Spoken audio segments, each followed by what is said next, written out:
Di belakang saya ini juga termasuk jalan lingkar utama kawasan IKN Nusantara. Beberapa gunung juga telah dikeruk dan pekerja-pekerja juga telah menempatkan material di jalur utama yang nantinya menjadi penghubung di IKN Nusantara ini. Kita lihat progres selanjutnya bagaimana jalur di IKN ini akan terwujud dalam beberapa tahun ke depan.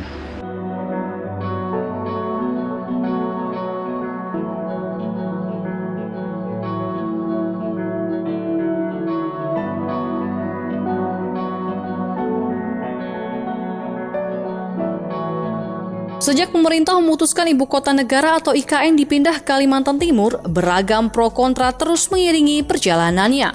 Namun pemerintah seolah tak bergeming dan terus melanjutkan proses pembangunan tersebut.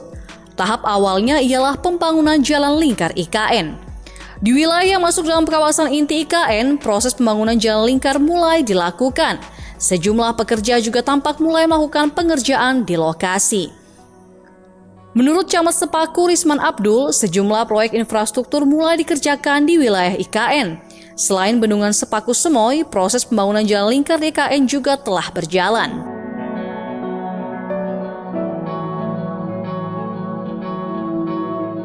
Kemudian bahkan ada akses jalan lingkar sekitar istana kan sudah juga mulai dibangun. Oh, sudah mulai berjalan di Pak ya? Sudah berapa lama Pak perjalanan pembangunan? Ya, mulai diundangkan ini.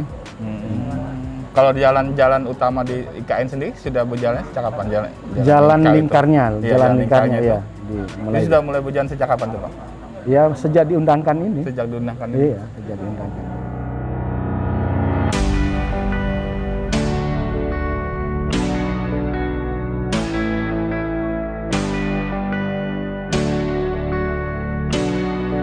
Melansir dari Kompas.com, Ketua Satgas Pelaksana Pembangunan Infrastruktur IKN Danis H. Sumadilaga, infrastruktur dasar akan dibangun lebih dulu di IKN Nusantara.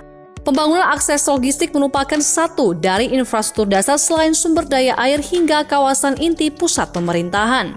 Namun pembangunannya akan dilakukan secara beriringan dimulai dari aspek prioritas. Wilayah IKN Nusantara sendiri terbagi dalam 3 zona, yaitu KIP IKN, KIKN, dan KPIKN. Berdasarkan peta dalam dokumen, Jalan Inner Ring Road KIP IKN akan mengelilingi bagian KIP IKN hingga ke zona KIKN. Jalan ini terhubung dengan ruas tol Bandara Sepinggan, Jalan Outer Ring Road, Jalan Provinsi, dan PT ICI Hutani Manunggal. Sementara untuk Jalan Outer Ring Road KIP IKN, lokasinya berada di KIKN. Adapun jalan ini mengelilingi bagian luar KIP IKN dan nantinya juga akan terhubung dengan ruas tol Bandara Sepinggan, Jalan Inner Ring Road, Jalan Provinsi, dan PT ICI Hutani Manunggal. Terkait jadwal pembangunan jalan, rehabilitasi jalan akses dermaga PT IHM dilakukan pada semester kedua 2021. Kemudian jalan kerja lingkar KIP akan dimulai konstruksinya pada semester kedua 2021 hingga akhir 2022.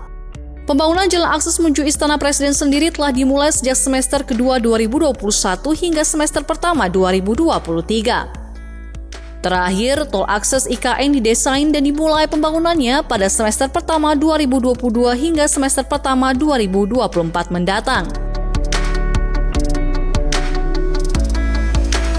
Tribuners, saat ini saya berada tepat di titik IKN yang akan bernama Nusantara.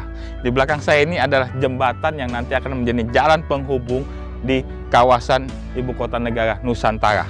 Sementara di bagian belakang sana adalah jalan lingkar utama IKN yang sudah mulai dibangun sejak beberapa bulan ke belakang. Kita lihat beberapa material juga sudah ada di sini dan para pekerja juga sudah mulai mengerjakan proyek jalan lingkar IKN ini. Sejauh mana progres jalan lingkar IKN ini akan berlanjut dan sampai kapan selesainya jalur IKN ini, kita tunggu progres selanjutnya.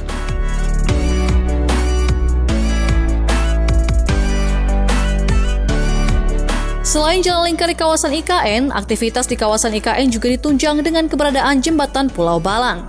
Jembatan ini akan menjadi penghubung jalur darat antara Kabupaten Penajam Pasir Utara dan Balikpapan.